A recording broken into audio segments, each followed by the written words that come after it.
Welcome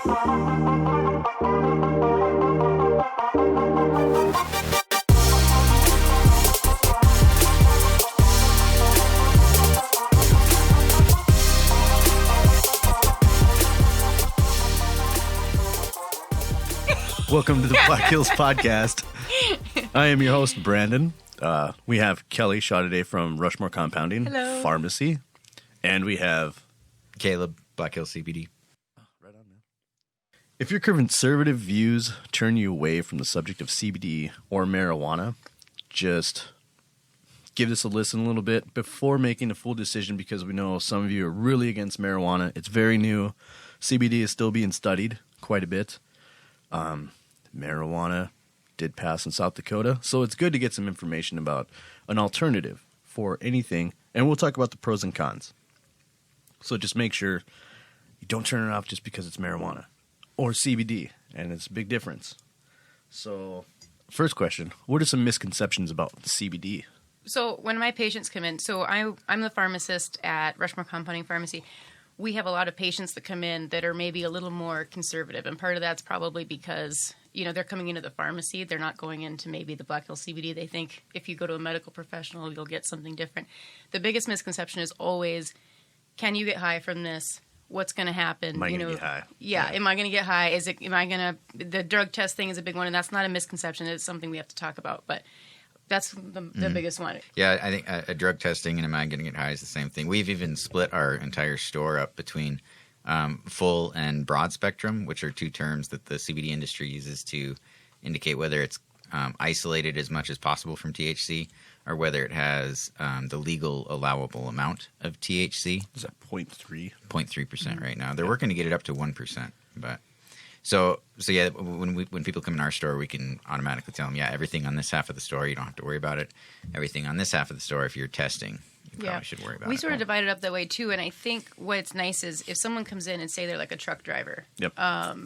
You know, if they got a CDL or something, you don't even want to be near that other section of the store. Right. You know, or if you go to the pain clinic, if you're a pain clinic patient, you don't want to be on that side. So I do think that's the best way to do it, is divide it up. For sure. And either way, you know, there could still be some THC in your non-THC versions. It should be very, very low, but... Right. Yeah, the idea is it's not traceable. So there's always still going to be an amount, but... What's the difference between marijuana and CBD? So the CBD itself is non-psychoactive. And it's THC and CBD are almost opposite in the way that they react in your body. Mm-hmm. So... If a lot of people smoke plain CBD or they vape plain CBD or they take, as a calming method. If you smoke weed on top of that, it actually doesn't work together. So the THC is just the psychoactive. Cancels each other out or what? Yeah, they kind of do. Oh. So yeah. So like when we're talking about drug testing, the initial drug test that people get, that's going to be a threshold test. So if you go in and you get a regular drug test on at LabCorp, you get a threshold test, and that's where you may test positive on your THC. And with regular, even CBD without THC, you can potentially test positive that way. I had this really funny experience with this lady at LabCorp. So I was told by my bosses, so we were working at a pharmacy, our technicians and our pharmacists all use it, but we obviously get drug tested really regularly. Yeah. So they kind of put me on this job of like figuring out what would happen. I took it for a month. I used MedTerra, actually the non-THC brand that we were talking about. Okay. There you go. And so I used that for a month, went in and took a drug test, didn't test positive. Then they told me I got to call this toxicologist who's in charge of LabCorp, and they were like, she's a little eccentric, but you just leave a voicemail and then she'll call you back sometime. So I waited like 3 days, and I get this phone call back from this lady, and she sounds exactly like that. Is it Edna on The Incredibles? Darling. And she's like, God. It was so funny. And I was blown away. And she's like, all you do is you just get a second test. And she rattles off this like 16-digit number. Yep. And that is your secondary test. So the secondary test, if you test positive, is your ratio of THC to CBD. Okay. So if someone tests positive, they can do a secondary test. If your employer's cool, you can do a secondary test. Well, I think even when they passed the CBD bill at a federal level, they put in there that your employer is legally obligated to offer that to you to clarify what's going on. Right, and the way that would come back is if you're using CBD and not THC, you're going to have way higher CBD than THC. It'd be so low. So that's the difference. Yep. So they'll test you, and if the introductory test will more than likely it's positive because they're both cannabinoids, and that's what they're testing for. That was my other question was, will CBD get you high? So, no. You would be unable to take enough CBD. It's just like hemp. It's unable to do it. Right. It doesn't actually THC, Delta 9, works like it works with receptors within. We haven't even talked about the endocannabinoid system. Yes, let's talk about that. I'm so excited. Yeah. So the way THC works is it works by fitting like a key into a receptor within your body that your body already produces similar compounds to. CBD actually, so far that we know, they believe there may be receptors that do interact with CBD, but it doesn't actually work like THC where it fits like a keyhole into that compound. It'll interact with those receptors, CB1 and CB2 receptors within the endocannabinoid system, but it doesn't interact like THC does. Yeah, so you won't get like stony baloney on nope. a they little are bit different. of CBD. Nope. Yeah, it's even a lot of CBD, you would not. It is a different receptor. Yeah, it's all about inflammation, really. When it comes down to it, when you're taking CBD, you're trying to create balance and find the inflammation that's going on and bring it down. Yeah, I feel like we should talk about that endocannabinoid system real quick because that's kind of the basis of what the CBD does. So your endocannabinoid system, we all have cannabinoid receptors already, which I think is interesting on its own, right? That we have, it's amazing. We have just receptors for cannabinoids. Pull that in a little more towards Okay. you. Yeah, I feel like you want it close. I'm going to lick it, but that's... Cut that out. Okay.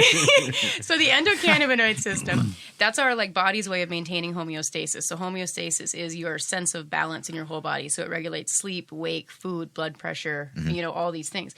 So this what the CBD does and some other adaptogenic herbs, but it helps your body maintain homeostasis. You want that balance. You don't want your cortisols too high or too low. You don't want your, bodily weight to be too high or too low. Homeostasis is your optimal balance. And that's how CBD is supposed to be working. And that's what it does with a lot of people. Inflammation is a huge one. If we have a state of inflammation, our body's not in homeostasis. Yep. And people talk about CBD, we're talking about it won't get you high. It is sold as a mood enhancer. But that being said, even mood is a matter of homeostasis, balance, or it can be inflammation in the brain. Yeah, that's a good point. Mood, you're right.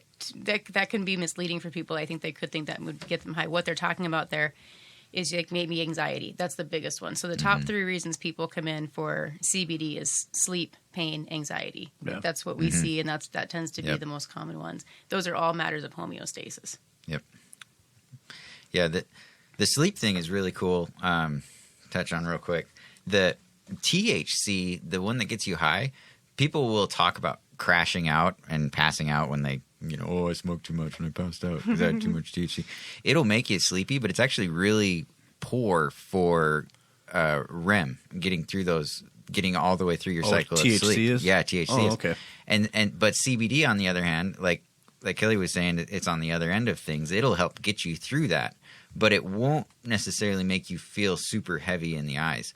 So people that are maybe not so much smoking marijuana flower form, but especially those that end up, you hear about dabbing and everything, and that's a lot of THC and very little extracted CBD amount. Yeah. Right. Yeah. And it's almost worrisome because you're getting rid of the CBD, which is providing a lot of balance, and you'll end up people that dab a lot, they'll fall asleep right away, but they're always waking up, almost like nicotine, and they'll wake up to dab to get through the night. But then if you go in and you introduce CBD, you can get through your cycle. See, I was thinking about that too, with marijuana being legal, because I do have a little bit of sleep problems, but I don't like being high, like real high. Like everybody, when they smoke too much, they smoke way too much. Yeah.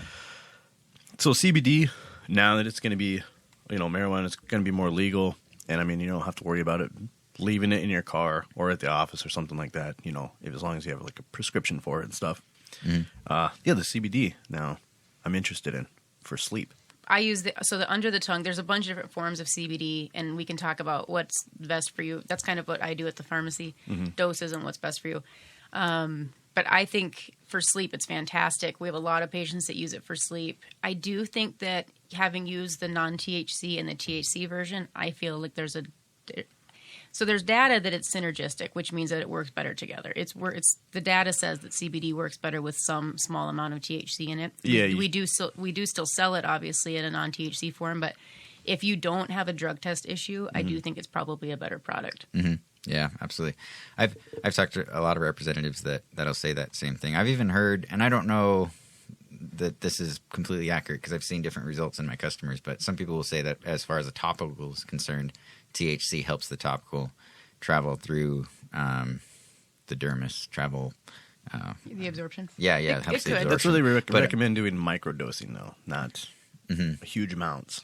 Sure, Oh, yeah. Finding the extracted amounts and then doing that like dabs and stuff. Yeah, Right, Yeah, I mean, yeah, in small states that have legalized weed, their biggest problem is their ER visits do go up because people do too much.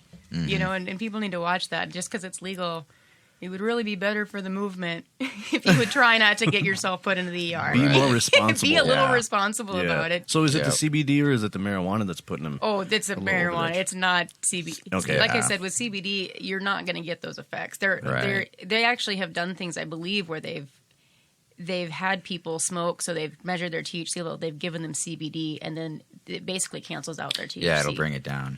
It's anti-anxiety. CBD is like a vitamin, though. You can do so much of it. All you're going to do is just waste it out. We should talk about this To a because, this is important, and this is one of the reasons that CBD is expensive. So if you go to a pharmacy or you go to a quality shop for CBD, don't expect to pay $10 for something because it's not going to be a good product. Right. And there's a couple of reasons that that's an issue.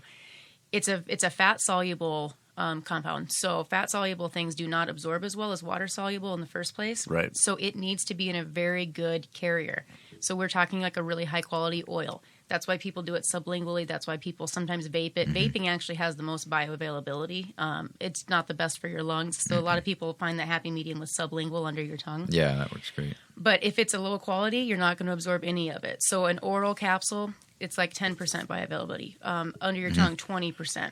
Vaping can get up to like 40 or 50, but again, you're dealing with your lungs at that point. But if you're buying something at a gas station that's $10, I'm going to tell you that it's not going to be labeled properly. There's probably Right. like 5 milligrams of CBD in the whole package. Yeah. And it's probably not going to get absorbed. I don't have a lot of experience with CBD, but I have heard people getting bad batches of CBD and then having bad side effects like headaches and nausea. Yeah.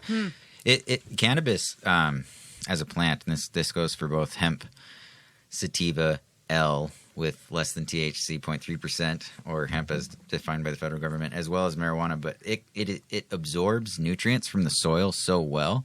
But that being said, it also absorbs a lot of heavy metals and other problems. Yes. Oh, okay. And so when you're feeding these plants or when you're just planting them in the ground, you don't know what was in that ground before, and you're not testing them and being really careful about the quality ingredients like Kelli was talking about, then it can produce some pretty poor side effects. And that's even before you process the material, because a lot of times the material can either be processed with CO2, supercritical CO2, or it can be processed with things like entane or butane. And if they're not getting all the butane out, then that can cause problems too. And that's in both industries, I think. But Yeah, that's a super good point. So people who farm hemp and CBD and basically weed plants, you've got to be very careful. You have to have organic growing processes. I know that some of our brands that we both carry, they know they test for heavy metals for that reason. Heavy metals are a big one. Oh, good. So again, if it's cheap, it's probably not a great product. And it's kind of a sticker shock, I think, for some people. But the benefits that you may see are really good, and a lot of people are willing to pay that. But just be aware that you can get pretty bad CBD. A lot of stuff, too, that's marketed, food or drinks, a lot of that stuff is mislabeled. I think in 2017 they did a study in New York, and it was 69% of them were mislabeled products. A lot of them had little to no THC or CBD. Some have too much. But food products in particular seem to be an issue, I think, if you're adding to your food. Absolutely. Yeah, it's hard to work it with food. And then not to mention when you heat the CBD, you can convert it to different cannabinoids. You can even convert CBD to THC Delta 8, interestingly enough. Yes. What's that? Oh, I don't know. It's just another structure at that point, right? Yeah. So THC Delta 8, as defined by the National Cancer Institute, is another form of THC. The federal government discovered it in 1974. It's been studied for its anti-cancer properties in Jerusalem in the 90s and things. And it's not really produced in high amounts in any particular strain of marijuana or hemp. You get it from obtaining CBD and then doing like not an emulsification, isomerization with the CBD. Yes. I was just looking at this last Yeah. night, and I think it was an acetone heat situation. Yes. Yeah. Mm-hmm. And That's so funny. I got some real nerds on I here. was going to say, we are really nerding out at this point.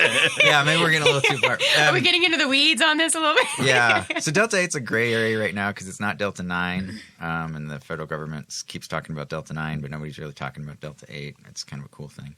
There's so many cannabinoids. So there's so many of them. And it's like, at some point, how are you even going to classify all these things? You know? Yeah.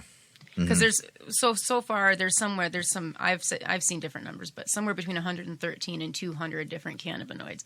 So when he's talking about your broad spectrum, that means there's no THC, but like we might have 5 cannabinoids in there. So ours are like CBD, CBGN. I can't even remember all of them. CBG, CBN, CBV, cannabidiol. So all these compounds have to be studied now, and they're way behind because it's been illegal for so long. Mm-hmm. So all of this has to be studied, and then each of these things may be. There's a lot of speculation that some of these isolates are probably even better than CBD itself, but we don't know that yet. That's the biggest issue with the conservatives out there, is the marketing has surpassed the science of CBD, and it's far beyond because you can even look at the research from 2018, and it has changed in CBD.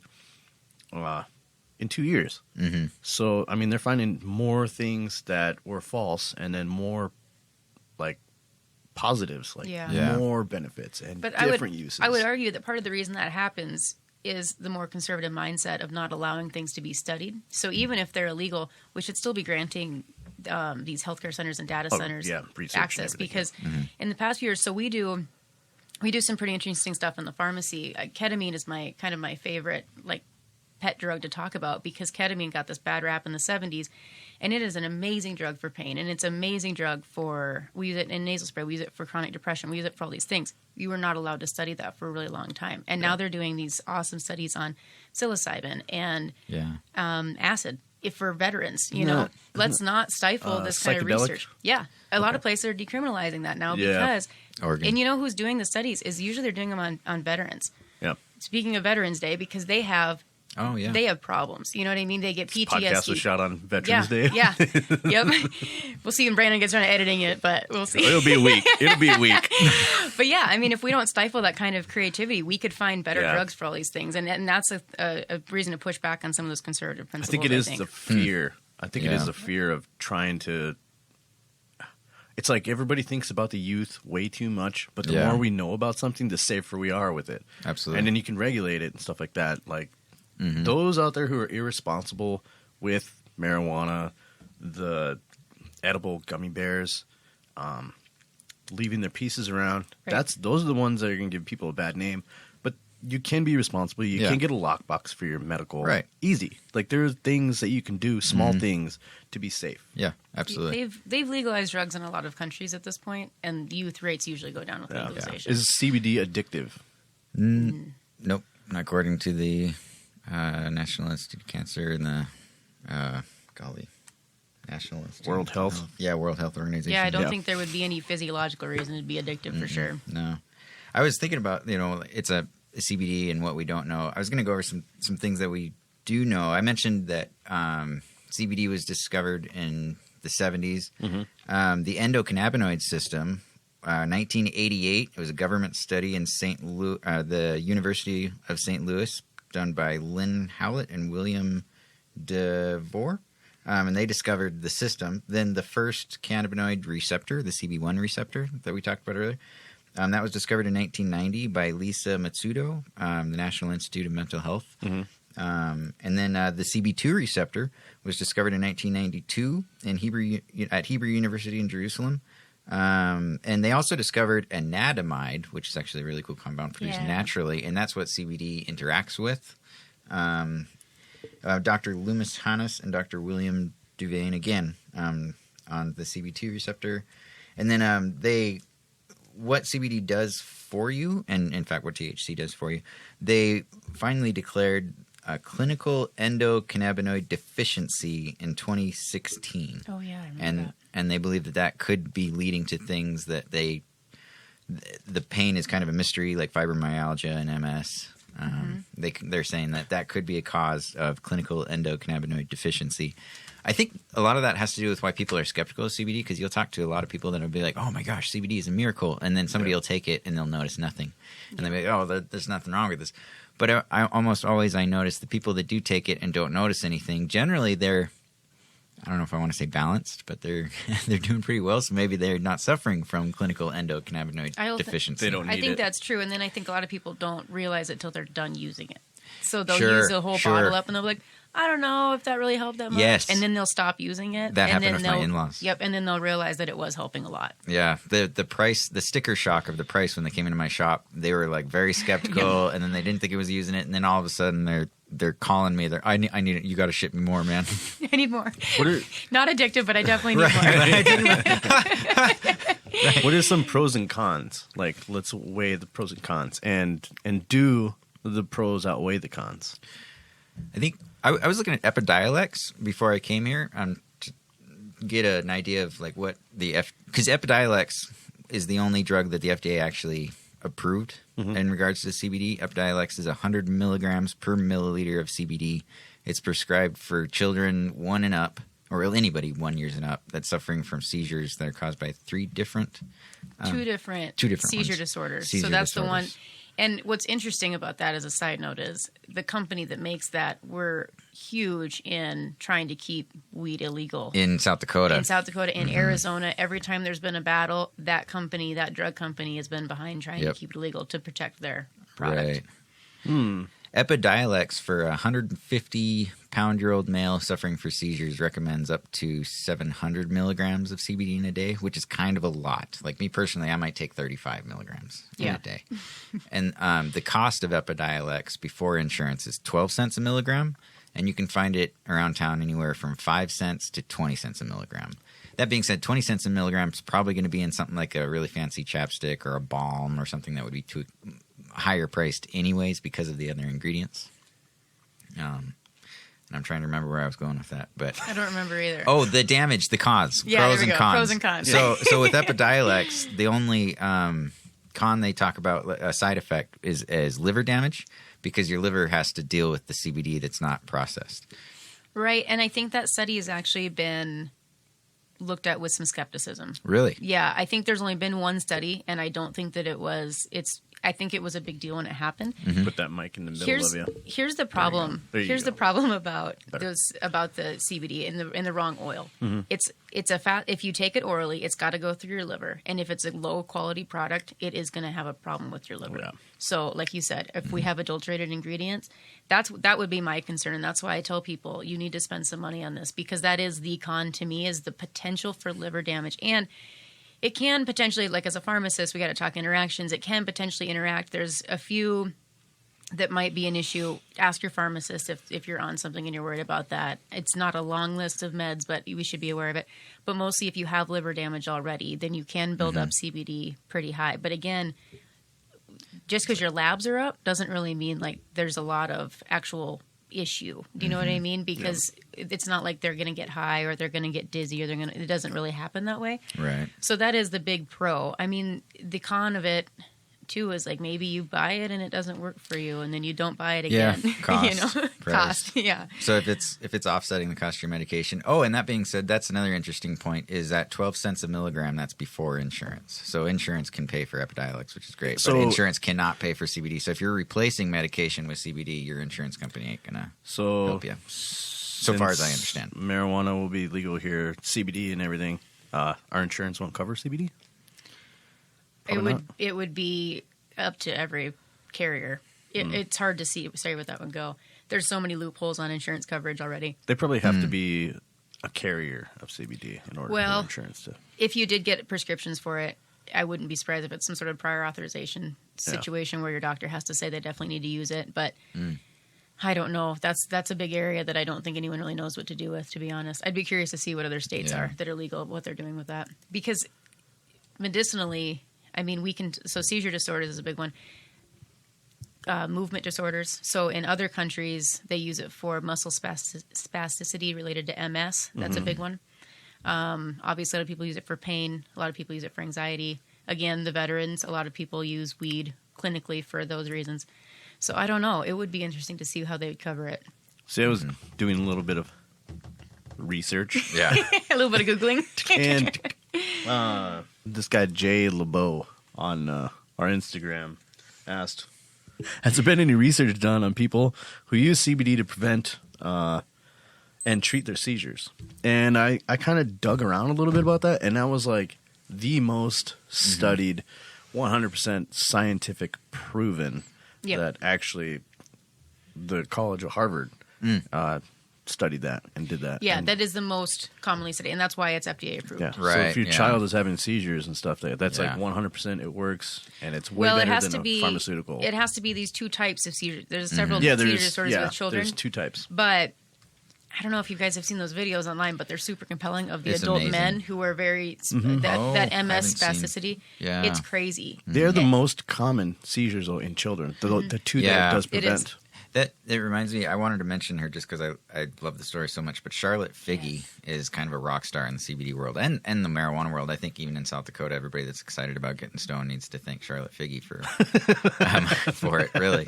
Because Sanjay Gupta was a CNN reporter who had come out against everything. And then I think in 2015 or 2016, he found this little girl named Charlotte who was having upwards of 50 seizures a day. Oh my God. And she finally found a solution, which was not THC, but CBD. But the only problem is at the time in Colorado, where she lived, I think in Golden or Idaho Springs or something, she couldn't find a flower or a concentrate, for that matter, that had very much or a lot of CBD in it. And if she could find it, it was terribly expensive. So then these brothers got together, and they stumbled across a strain that was producing abnormal amounts of CBD. Didn't really know what to do with it. They found the Figge family.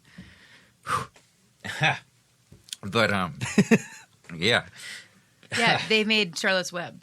So Charlotte's Web is like your pioneer of your CBD. yeah, So- yeah. She stopped having seizures. They were able to give her this flower, and there was no THC in it. They made a tincture for her, and down to 2 or 3 seizures in a week. Wow. Yeah, That's Yeah, That's like if you tremendous. read about CBD, that's the beginning of it with Charlotte's Web.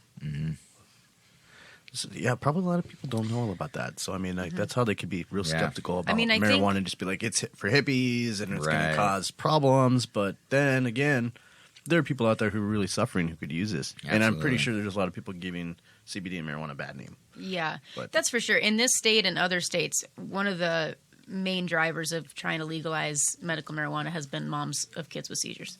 They are at every. Yeah. They are. I mean, I think maybe the gal here has some affiliation with that. Even it's been a really common thing because it's what works for their children. I asked my eye doctor about using CBD or marijuana for my eyes because I have some serious problems, and he's like, "It does really help with."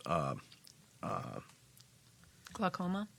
Well, it's basically the pressure. The pressure. in Yeah, your the eyes. pressure, yep. Yeah, and it helps a lot because that will take the stress down on your veins in your eyes, your retinas. Yeah. The pressure on your head. If you wear contacts, it'll take the pressure down on nose, and it'll help out everything out. Like if you have retinal vascular occlusions too. And I was like, man, I've been high a couple times in my life. And never felt a whole lot, probably because it was so psychoactive. But I mean, like for CBD, I've never really done CBD, so I'm kind of excited to see how it will alleviate the pressure and maybe some pain. Yeah. Medically, I'd like to see. So for medical marijuana, obviously, one of my big things about this is I did a rotation in hospice and pharmacy school. Hospice patients at the end of life, they basically are just on drug cocktails just to keep their pain down, and they're just riding it out. The difference between the patients that I saw with on morphine and on these pain meds, they're pretty much snowed out. So they're asleep all the time. They can't talk to their family. They're not living. Their last weeks are basically nothing. The ones that were using weed, and this was usually like a glioblastoma patient, so a brain tumor or something like that, and they were up and they were talking to their family. And you would not, I mean, several of them, if there wasn't for all the healthcare equipment in their house, I would never have known that they were end of life. And then I'm really interested as well for pain. So there's a huge portion of our population, our pain meds aren't the best. they don't treat it all that well, especially if it's like a nerve pain. And a lot of people have kidney and liver issues. So if your kidneys and liver is shot, or you have an autoimmune disorder and you have to take steroids or something, eventually your liver has a problem. You can't take ibuprofen. You can't take Tylenol. You can't take a lot of things. Yep. So those people just have to kind of struggle through the day. So I'm really curious, like at some point, where will those people end up? Because I have patients come in all the time and say, what can I do for my pain? And if I ask about their kidney and liver and they're not good, can't do a whole lot. So I'm really interested to see some of these avenues for people once it starts going medical. Yeah, absolutely. It's really hard to believe what CBD can do and how it does. The pros and cons I keep thinking about, and the whole story. Well, it's very hard to believe that something can be a miracle drug like this. But then on the other coin, I keep thinking of, and I want to be careful when I say this, but the amount of CBD it would require to overdose, or like if we talk about the amount of CBD it would require to kill even a child. So I have a 4-year-old at home, and I have CBD gummies in the cupboard. If you got into those CBD gummies, what would happen? Right. Versus I have coffee at home. Let's say I ground up a bunch of grounds and I make a gallon of espresso, and he's somehow able to drink that. That could kill him. If he gets into my nutmeg, that could kill him. My cinnamon can kill him. I didn't even know those. My CBD will not. He would, and not to demonize THC since it was just legalized. Same situation there. There's just going to be some serious side effects that will make you want to go to the emergency room and need a professional to walk you through it. But death never happened. That's always a hard one when they report a THC overdose. Mm-hmm. The news loves to do Overdose. that. Wyoming. The news loves, Newcastle. yeah, that What was last one that? that just happened. What's going on in that? The Like, doctor yeah. probably, he's like, oh, I don't know, fly him to Colorado. And they got to Colorado and they're like, you need to take a Outlandish. nap. They Yeah. probably just got high and needed an IV. Yeah, it's a very slanted way to But talk in about defense of that. the parents and the doctors there in Wyoming, they were probably terribly worried. Shame on Coda territory for blasting that Blasting that everywhere. story right and it was before the that Olympics. was Before the- definitely that was definitely trying to market, like, go against It was it. interesting timing with that big headline for sure. I'm really mad at Coda for I doing did that. have some, usually you read the internet comments on news and you just want to die a little bit, but at least on that one, everyone was like, get a grip. No Yeah. one's overdosed. This wasn't an overdose. Did they die? No one's going to die. Well, there from was no follow up about that. That's true. That's Right, what yeah, it they was. didn't even... Yeah, Right. they're irresponsible on how some of the things that they post, and then they don't take action on the comments that are being said and the hate. And then the anger that they're putting into our Yeah. community, and then also That's a really the good point. information that they're putting out there for us. They need to be a little more responsible with everything that they're doing. Yeah. Like, you don't need to be biased.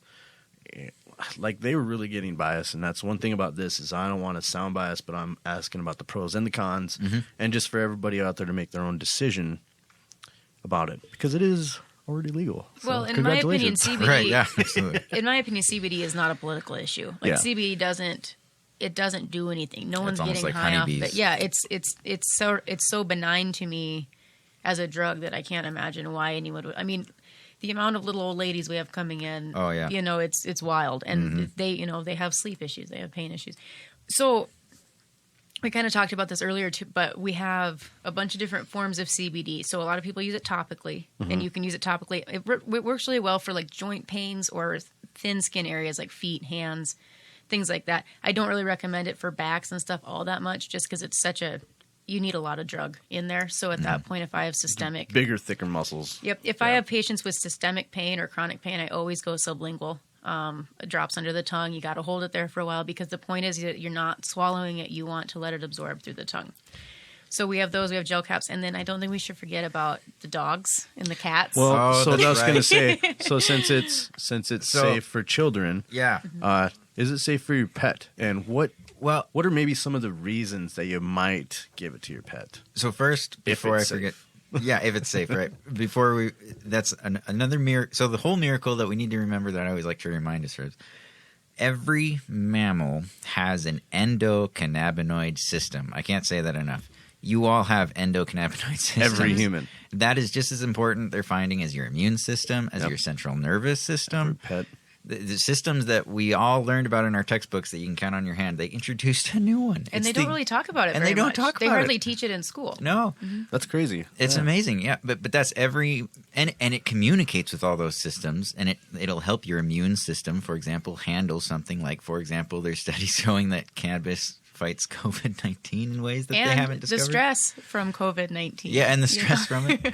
So if you have a mammal that's a pet, it has an endocannabinoid system, and it can take anywhere 1 milligram to 10 milligrams per pound. It's weight based. Yep, with pets. Oh, okay. So like you might, whereas a human might buy 30 milliliters of tincture at 1,000 milligrams, and that'd be like 33 milligrams of CBD per dropper. You might get your pet a 300 milligram in a. So if I have like a 13-pound cat, I give it like. You give them like for one of our brands half a chew, or we do the other one is with oil. You do it with drops. And what's nice about the drops is you can put it in their food, and then they don't even notice it usually unless they're super finicky. But the little pet treats are the best. They're my favorite. So do both of you guys carry? Yep. We both carry them, and I give them to my dog, and it's awesome. It's crazy how well it works. It works great. So they just get spry in their step. People say, "Oh, he's acting like a puppy again. He's not hanging out under the bed. He wants to eat his food." Yep, we have 2 kinds. We carry 2 kinds besides just an oil. So you can give them just an oil for everything. But we have a joint support one, and that's got like glucosamine and some other things. A lot of pets, as they get older, get those arthritis. Yeah, you gotta get that. And then we have a calming one, and that has things like tryptophan and theanine and things like that. But I gave my dog tryptophan. Thanksgiving's coming up. Yep. I gave my dog one of the calming chews, and I didn't tell Josh about it. And he was like, something's wrong with the dog. He hasn't moved. I was like, no, he's just super chill. He's just having a nice good. day, because Yeah. he's a border collie. He's sensitive, So CBD for animals won't get them high either. No. It It just calms them down. Like banjo sensitive. I have a lot of friends who use it for their pets' joints. That's probably a big one. Okay.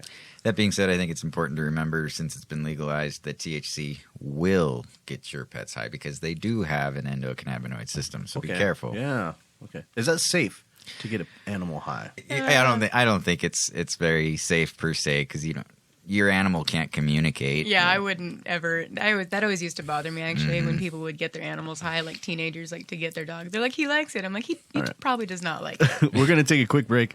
We'll be right back. We got some really good questions also coming up. Yo, what's up? Real quick, I'm gonna give a big shout out to High Rise, local band here in the Black Hills. Doing a great job, great musicians. They got CDs, stickers, shirts. Go check them out next time they're playing in the Black Hills. I'll leave a link below in the description. Or if you're listening to this on Spotify and iTunes, just Facebook them, check them out. High Rise. Take care, everybody. See you. Welcome back. Welcome back. Continuing to talk about CBD. What kind of products do CBD offer besides oil? Like just the dab oil that you put in your mouth. Oh my gosh, it's all over the. Well, what kind of products do you guys hold? Well, Black so Hills CBD. So it's broken down. What I break it down into in our menu, and I even have it on our windows. You got edibles, topicals, flower, which you can't smoke in the state of South Dakota or inhale. Concentrates, so edibles. Oh, and capsules. So you can take it in pill form. You can put it on your skin, and you can eat it. And when I say you can eat it, I mean anywhere. And even when you can put it on your skin, I mean, we're talking like something from a balm, a face mask, a bath, like Epsom salt bath balm. We have suppositories. What? Yeah, and I don't want to make light of that per se. I mean, I'm not going to say I don't carry it just to make people think you can put CBD in everything, but CBD is used, and I have an entire line called Wise Woman that's dedicated towards women's monthly pains, and that's where the suppository would come in. That being said, I've been told this, and I'm not. This would be good to clear up from Kelli, but when you're taking CBD with a suppository, right? Would you have to be? Does that bypass the liver? If it's Yep. Oh, okay, And it's really highly absorbed, so it's not a bad way to do it. We actually have one of our really popular products is called Bliss. So anandamide, what he was talking about earlier, that's our innate cannabinoid. Mm-hmm. That's why it's a neat word. But it means bliss in Sanskrit. So that's where it came from. But we have an intimate oil called Bliss, and it's a CBD based lube, and that's really helpful for a lot of people, especially if they don't want to use anything with any other drugs in it. So it's a really hot seller. Yep. One of our other really Absolutely. awesome things, It's a really hot seller. Guys, if you need to Yeah. make it a little bit longer, little it's a great peppermint. option. Yep, it's a little peppermint, a little black pepper, and some CBD brings blood flow to the area. We're big fans of it. So this is for your junk. Yeah, for your girth. yeah. So you Yeah, we have I'd a lot totally of female just- patients, but yeah, it's a basically a lube or an is- intimate oil how we use it, and Oh. because that's a big problem for a lot of patients. Sensitivity goes down, so this enhances sensitivity basically. We also have Okay. like face products. We have a couple of really kind of expensive but amazing lotions. So we have some people who cannot keep their hands from cracking and being super dry. Right. Those are really hot sellers. We have some Yeah. salves that like psoriasis patients can use on their little patches, but mostly what I tell people to use to start is like an oil under the tongue. Right, and you can do anything with that. That's what I love about it. I can put them in tea, coffee, oatmeal, dog food, under my tongue, anywhere. Psoriasis. Yeah. So there's a lot of older people out there with psoriasis. Now, that really does help a lot on the skin. Yeah, I usually have it can help topically. And again, if you want to 1-2 punch it, it's never a bad idea to sublingual. So take it under your tongue Orally and then use it on your patches as well. That's Yeah. probably the best. Absolutely. Because like he was saying, if you can get that inflammation and you can get some of that gut health back, a lot of our issues with autoimmunity and things like psoriasis and eczema, that comes from your gut being unhealthy. We have very unhealthy guts as a society. Basically, what we eat and what we drink and all of our chemicals and our All the stress. hormones in the foods. Yeah. Hormones. I mean, it's all the plastics. It's crazy. So our guts are just wildly out of whack. And when your guts get out of whack, that's where you basically get these autoimmune issues and it spreads throughout the whole body. So I always think it's good to do a systemic CBD. If they literally just have one tiny patch, then sure, try it. But I think that the best way to do it is to do a systemic and then also do a topical cream. Yeah. Yeah. I know we're talking about products. That just so yeah, there's CB receptors all around your digestive system and your stomach. And then as far as the autoimmune things, they're finding that the endocannabinoid system helps your immune system and helps your cells better communicate so that it's not attacking itself like it is with autoimmune, and all that is just ongoing studies. But yeah, it's amazing. What it can do. The two that they've kind of looked at. So CB1, that's kind of your central nervous system. Yeah. And then your CB2, that's your spleen, and that's your immune system. Oh, okay. And then it's your skin and things like that. So if they can figure out how to isolate some of this stuff, we have rising levels of autoimmune disorders. We trigger them so they can be triggered. Women get triggered a lot. Women tend to have more autoimmune issues. Part of it is the stress that women carry. Part of it is all the hormonal changes you go through throughout your life. Yep. But if we can figure out with more research some of these cannabinoids that will target those areas, we could really see a huge. I mean, I'm really interested to see where it could go with that. Yep. And you can't sell CBD to kids, right? Nope. A lot of people come in. Correct. You know what I get asked a lot is teenagers with anxiety. Anxiety is like the new epidemic, kind of among adults as well as Yeah. teenagers. And we get a lot of people come in, and my kid has text anxiety or before a game or something. And I always wish I could suggest it, but legally we cannot. Yeah. So with all the CBD and like dispensaries and everything that's going to be happening in the near future, when you're buying CBD, where should you go to buy CBD, and what should you look for in a quality product of CBD, like for somebody who has no experience? So I don't want to shoot myself here in the foot. We strive to be absolute professionals when it comes to CBD, and at Black Hill CBD, we only sell CBD, and we try to create a comfortable environment. Anybody can come in. We're not playing hippie music. We don't have incense burning. We've got professional No tapestries product. on all the No windows. tapestries. That being said, I cannot get over the fact that pharmacies are carrying CBD. I think that is almost a testament to the miracle of CBD, because a pharmacy is not going to carry a product. Yeah. It would be as it, and I don't need to demean essential oils, but imagine your pharmacy carrying essential oils. Yeah. Right. So my pharmacy does carry very limited essential oils, but only because there are a few that are therapeutic. I'm not an essential oil person. Right. However, the CBD is so synergistic, which again means works so well together with some of my other drugs. So some of the things that I do in our compounding pharmacy, one of my favorite drugs is low-dose naltrexone. That is used for autoimmune disorders. That is used for chronic pain. If someone gets that, I always try to give them a sample of CBD because that patient is a perfect candidate to try to use both of those things. The difference in the pharmacy from a CBD shop, and I don't know, basically you need to find a high-quality product. It can't be cheap. I'm just going to tell you that. Absolutely. Everything that we sell, we have to have a certificate of analysis on it. So that's called a C of A. We carry COAs for everything we carry. Okay. And every new shipment we get in, if they've got a new COA for that batch, we require that COA. Well, then that's what you should look for. Yep. So that question that you're saying, what do you look for? Ask if they have a C of A. And on the box? Or some of them you can scan the code on the box. Yep, a QR or code. you can ask us to look it up. But what that has in it has the test for heavy metals. It has your CBD content. It has your THC content. It has like 15 because everything that I make in my lab comes in a powder form basically, and it all has a C of A, and we have to look at it and we have to adjust for each batch.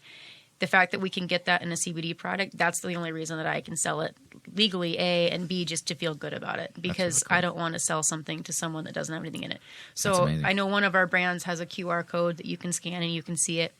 Our other brand, but each lot that they make has a different C of A. They've tested every single one. So that's what you should ask. Right. What about active ingredients? Active ingredients... Well, that's an interesting question because there's CBD A and CBD. Yeah, but that broad spectrum is what has all the CBDs. But what's active too is in like topicals or say the Bliss essential oil or intimate oil. They all have different active ingredients too that aren't just CBD. So your muscle rubs are usually going to have like arnica, menthol, camphor, things like that also are active. So that's why you guys are there to pinpoint exactly what they ask for and need.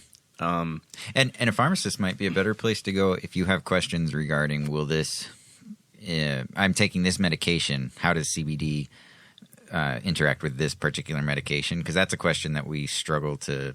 I don't think that we're qualified in any way to answer that. Right.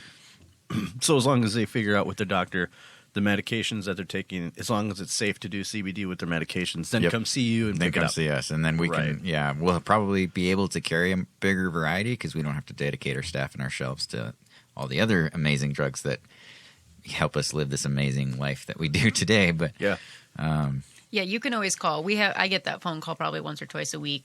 I'm on this. Will it affect if I take CBD? And most of it won't. I mean, some might a little bit. A lot of the interactions though are not with CBD. None of them are like, this is going to be a huge problem. It's just we need to monitor how you're doing. So like one of them is potentially a blood thinner, could potentially interact. Blood thinners, they tend to test it's called an INR, but they test your blood clotting levels pretty consistently. So whenever you start something new, I would just tell those patients, tell your doctor you're starting it, and then let's go get your INR checked every week now for the next couple months. And they can just kind of get track. Then they can adjust it. Active ingredients, that reminds me of, we mentioned essential oils earlier. So along with CBD, within cannabis are terpenes. That's a big thing. Terpenes, yes. Let's talk about terpenes. What are terpenes? Okay, so terpenes are created by all sorts of plants. Myrcene is a great terpene that I like because it's produced by both cannabis and hops.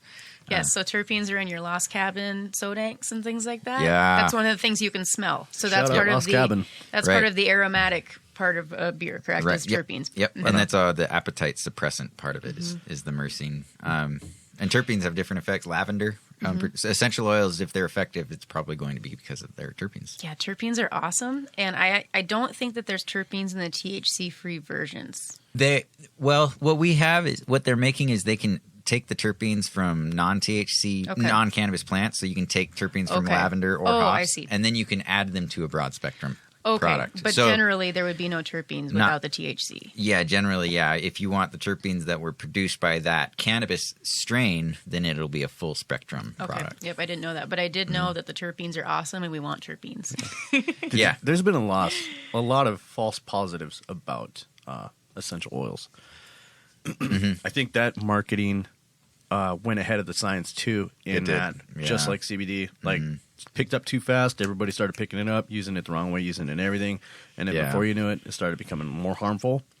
Yep. I'm pretty sure with everything out there, there is a safe, beneficial way to use things. Absolutely. But I'm always just surprised. That goddamn market. It just keeps pushing everything. I'm surprised by the dichotomy between, I have a lot of patients who don't want to spend any money on their health and take care of themselves at all, which to me is not a great way to do it. And then I have other patients that are spending hundreds of dollars a month on oils and supplements and all these things. And again, I'm like, I don't think that's the way to do it either. Right. There's some very beneficial things. I think, I like to put together sort of a small toolkit because people can't take 19 things a day, and B, they shouldn't be paying for that. Your body is a self-regulating system. Yeah.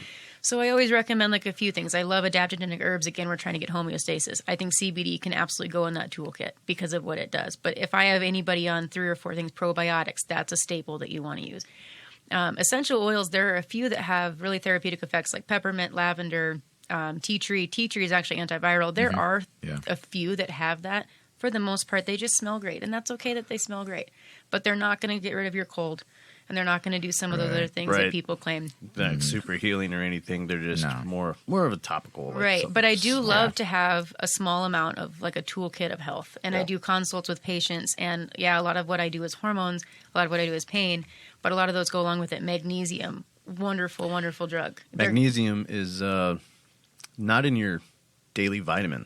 Well, it probably is, but it's probably not a very good dosage form. It's not. Well, it's not the right amount. It's not the right amount. And it's that usually actually does help out regulate hormones too, like magnesium, big time. Yep. Wow. So mag helps blood pressure. Mag helps pain. I try to get a lot of my pain patients on this high dose mag that we carry. It actually hits the same receptor as ketamine, so it's wildly helpful. So I have migraine patients. A lot of migraine patients start using this mag, and they'll go from like 1 migraine every couple of weeks to 1 every 6 months. So I like the mag. I like probiotics, but I think CBD fits in on that toolkit. When people come in, you can tell that they're interested. They've heard about it. It's not a bad thing to try. Yeah. A lot of people don't like the taste. I kind of do. Taste of a plant to me. I like that plant. Right. Well, I get the broad spectrum, and you can get it without that plant taste. I like the plant taste, but I will tell you a hot tip. I put like 5 drops of peppermint oil into my full spectrum. Yeah. And then I think it tastes a little bit like minty, fruity pebbles, and I really enjoy that. Yeah, I've got one. Yeah, we've got one. They add orange essential oils to it, and then vanilla, and it's like an orange creamsicle. Yeah, you can flavor it yourself. Just go light, otherwise it'll dilute it. But Yep. How would somebody go about figuring out how much milligrams they need? Just basically for the simple aspect of anxiety. Most people start at about the same dose, and I don't. Does it go per pound too, like milligrams? No, not with adults. I don't think. I basically have people start at kind of a baseline, and my baselines are different for a THC containing product and a non-THC containing product. But basically, I have them start at a certain dose, and then they can work their way up from there. Yeah. That's kind of a trial and error situation. That's I the don't idea. think people aren't really using that much, partly because it's expensive, but Yeah, the price needs to come down for people to use legitimate amounts. Yeah, you do need quite a bit in order to make sure. Because And that's going to happen. The price will be coming down. I bought one of them 125 milligram gummy bags of CBD one time at Grassroots. Shout out Grassroots. And I ate the whole thing before bed because I was having super horrible anxiety. I think I talked to you about this like on our first podcast. Yep. Which was in my parents' basement. It was awesome down there. Welcome to the studio. I feel like we've really arrived now that we're in a studio. Right? But yes, so I did that. I did the 125 milligram, ate all the bears before bed, and it helped me. I did. It helped me relax. But it was like since I've never taken it before, I did feel like my body wasn't anxious, but my head was still going off. Yeah. It was still like not kind of attached, like the same feeling of like relaxation. And I think that was probably because I wasn't taking enough. It could be, but think about what your brain's doing. So I'm the same way. I deal with anxiety all the time. Part of that, starting the process of getting your brain to a place where it's convinced that your life isn't going to be over, is getting your body to come down. You know what I mean? And you know what we talked about is that morning when you wake up in the morning feeling anxious already. You know, and that's a situation where your body's kicking off that cortisol right away in the morning. Your brain cannot possibly come down. So I think by getting your body to kind of relax and come down, then you have time to start working on your brain. What are your thought processes? What else are you doing? Do you need to make a list? Do you need to do whatever you need to do? But without that, it's so hard to get your brain in order if your body's out of order. So even if you're getting that, I think that's a huge positive to move on from there, you know? But the dose is different for everybody. You know, you may have needed more, you could have needed less. You might have just been having a bad day. Yeah. You know? Yeah, honestly, like what really plays a big role too is if your complete sleep schedule and your diet is out of whack for 1 week, it will completely change how your body's reacting also to things. I think people with anxiety would be surprised if they kept maybe a food journal and a sleep journal, how much it can change. Right. That's what I wanted to bring up too for how do you dose yourself is keep a journal when you start. A lot of our products are issued with a little pamphlet that you can like, okay, so I took this much this day and this is how I felt. The next day I took this much in the evening, this is how I slept. And then just track it for a week, 2 weeks, 3 weeks. CBD is interesting because THC, you can develop a tolerance people talk about. CBD, you almost need to take it over time to... I think that homeostasis takes time. Yeah. That we're talking about. That getting your body back to normal, getting your guts back to normal, I think it takes some time. And I do like that idea of keeping a journal because so say you start at like 25 milligrams and you go up to 50 and you feel worse, that's a thing that could happen. So at that point, go back down. If you keep a journal, then you know, because it's not dose dependent. Certain people will do better at a low dose. Certain people will do better at a high dose. So that's why we don't just say... It's been scientifically tested, but with the dosage, it's probably more like depends on your lifestyle. It depends on... Like, are you eating fast food every day and not exercising? Oh, that's a good point. So it actually absorbs a lot better with food because it's fat soluble. So I think people forget that. And sometimes I tell people to start using it at night because if it does make them drowsy, I don't want them driving or something. Yeah. So I do ask them to start on at night, but it would be better to have some food in your stomach versus an empty stomach. It's like a snack. I think a lot of it probably just has to do with your innate receptors, like you were talking about. If you're someone who's CBD deficient, you might need more. Right. It's about what your clinical endocannabinoid deficiency is. Where's it at? What are you deficient in? And that being said, like even because we're discovering CBN cannabinol and CBG cannabigerol, and we're learning what those do.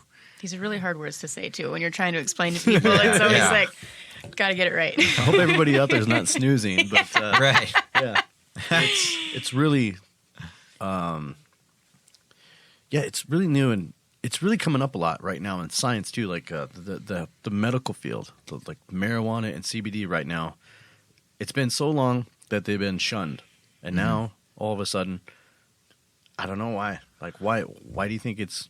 Well, it's so interesting, the history of marijuana in itself, because marijuana was legal and it actually became illegal via the Hearst company, the newspaper company. There are so many different stories of why. And that's the real one. Well, yeah. Well, I mean, there are some that are true, Anslinger. but then also there's some that come from Europe that wanted to keep it here too. Anslinger was in charge of alcohol prohibition. Yeah. And then they made alcohol legal, and then Hoover's nephew, Henry Anslinger, needed a job. So he's like, well, I'm good at prohibition. What can we... Oh, you know what? Those Mexicans. Yeah. They're smoking that stuff, and then they get crazy. So everybody had cannabis in their kitchens. Everybody was growing cannabis. Everybody was using CBD. And in fact, cannabis hadn't been genetically... like we hadn't grown it for THC yet. Yeah. So it probably had a ton of CBD in it and probably not that much THC. Everybody talks about the weed of the 60s was different, and that's why. Yeah.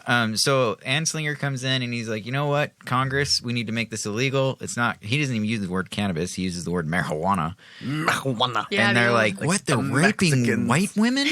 Make that illegal. Yep. And then the next year, all of a sudden, all the hemp that those very congressmen were growing, they needed to get a tax stamp.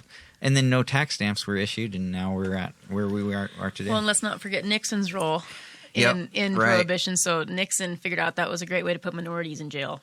So the whole basically timeline of marijuana has been so fraught. My Mexican brotherhood. Has been so fraught with like politics. It's crazy, and that's why with the fact that it's so controversial now is a little bit funny because we invented a controversy that now shouldn't really exist. I don't know. It's interesting. I know a lot of professionals. A lot. You're not one. I'll bring up a little bit about this. I know, not me. Just kidding. But I know a lot of professionals that use marijuana behind closed doors, very secretly and stuff. Yeah, in the closet. And I know a lot of people are really excited for marijuana because it does help them on a regular basis maintain just that stable life. Right. Yep. It is a really good alternative. It's not really a gateway like that I see it. like for alcohol, like you can definitely lean off alcohol and die, but you lean off marijuana and nothing's going to happen, you know? Well, Yeah.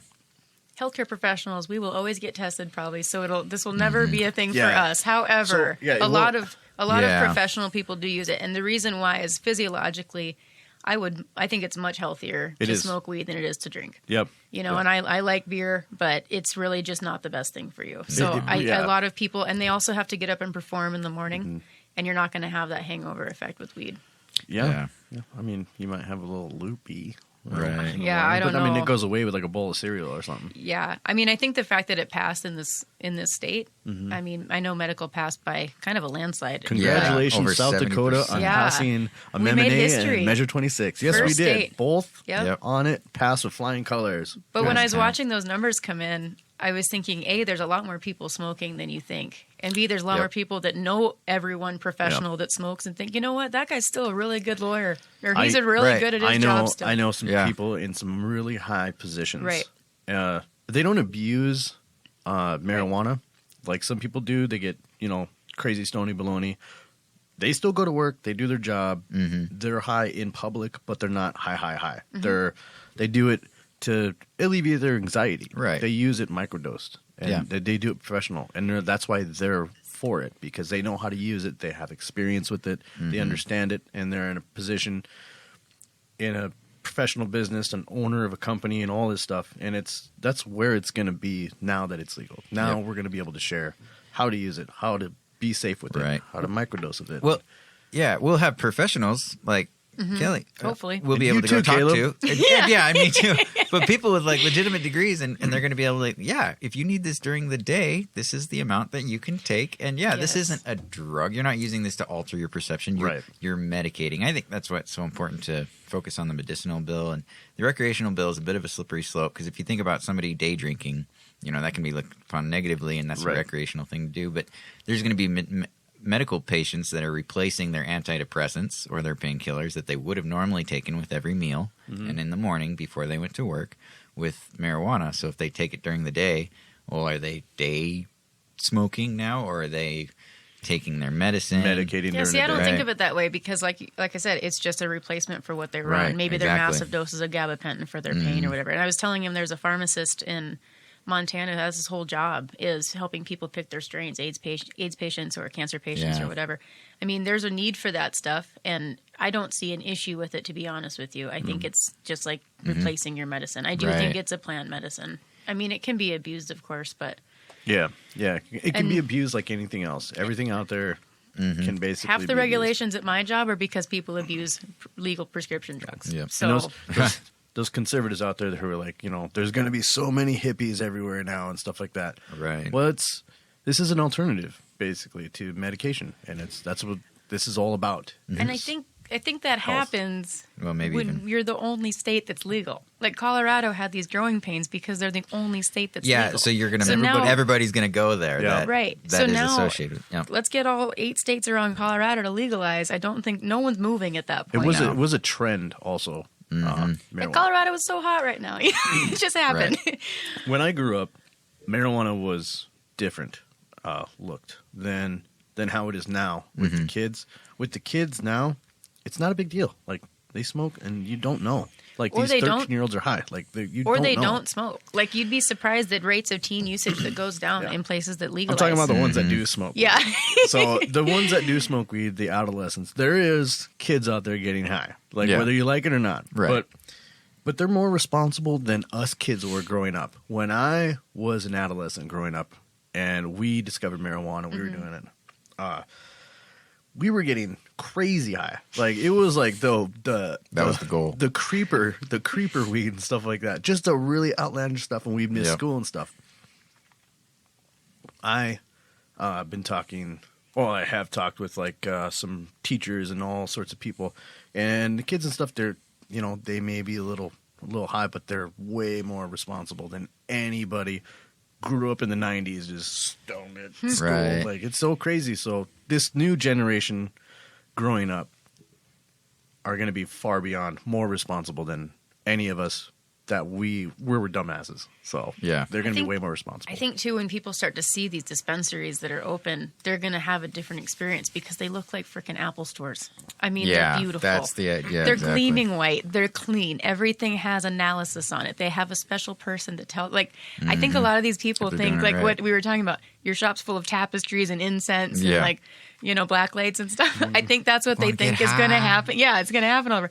But Put these your weed in there. dispensaries, they're franchises. They're like the Walmarts of, They are. what's Green Solution. They're like Let's, a Walmart franchise of weed. Yep. And those South- places are gorgeous. South Dakota small business better step up and start getting some dispensaries in before Yeah. the big companies become. I do think that's Yeah, because South Dakota, we do need to have more small businesses and keep our businesses around here rather than, we will have some big companies, but we just need a few Yeah. small local businesses Well, around here. and legislatures, please build the licensing to be friendly to that.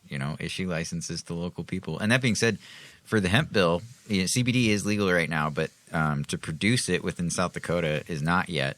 November 13th is the first rule hearing for hemp. So they're going to talk about who they're going to issue licenses for growing hemp, for processing hemp for CBD, all sorts of stuff. when is that going to happen? And this Friday.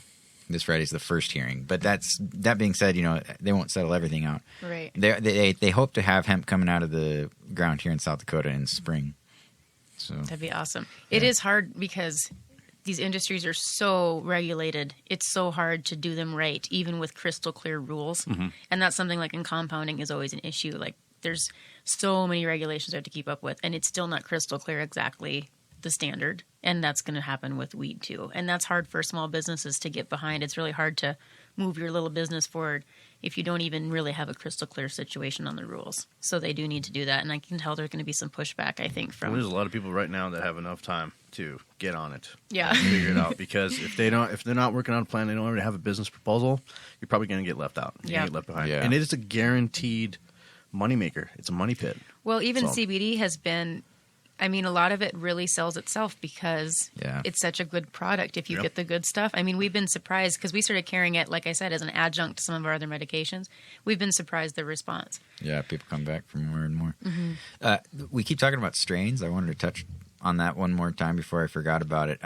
Anything you guys want to touch on? Let's touch on it before we Okay. close up. So, Yeah. So anybody who's excited about what just passed, you can still be excited about CBD, and let's not forget about CBD and hemp. And, Right.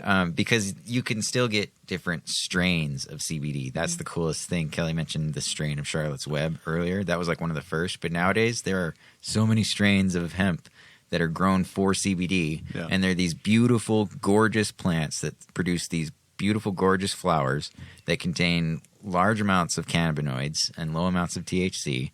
And they taste great, and they each have different terpene profiles, so they each provide different effects.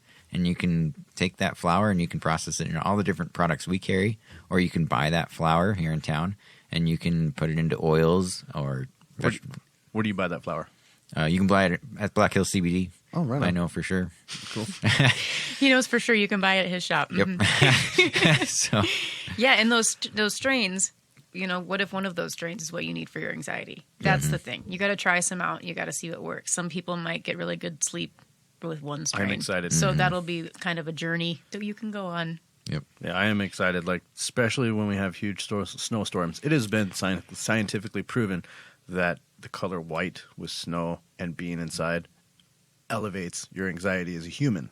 That's because Really? everybody wants Yeah. to go skiing and they can't, so they're anxious. I do know we're all experiencing massive isolation right now. And then, of course, we get our time Yeah. change. It's dark at 4. Like, if you've got mood issues, that's why I started using CBD. Anxiety, a little sleep, but I sleep pretty good. I like to play around with sleep supplements because it's like, how good can I sleep? That's what my goal always is. But, Yeah. CBD has been super helpful for anxiety for a lot of people. Absolutely. Anything you want to add before we? I think that's it. Yeah. Yeah. We haven't. Maybe we'll talk again in a Right. year and see where we're at in Yeah. the state. Yeah, well, when marijuana lifts up, probably have you guys on again and see what kind of changes you guys are going Yeah. through and what you're having. And, Sure. And you, Kel. Yeah, I'll probably Absolutely. have you on anyway to talk about hormones later Who on. knows with somebody what? else. Who Yeah. knows what? Have Kelli on. Thanks for being here, guys. Everybody, I'll leave some links below. You can check them out for call Kelli for information about any kind of like CBD questions, like if it mixes dosage, well with your, interactions, whatever you got. and you then can ask. Black Hill CBD, so you can check out the products and stop by. And very professional, not a head shop. No tapestries. No, yeah. Thanks for being here, guys. Thanks, Brandon. Thank All you. right, take care, everybody. See ya.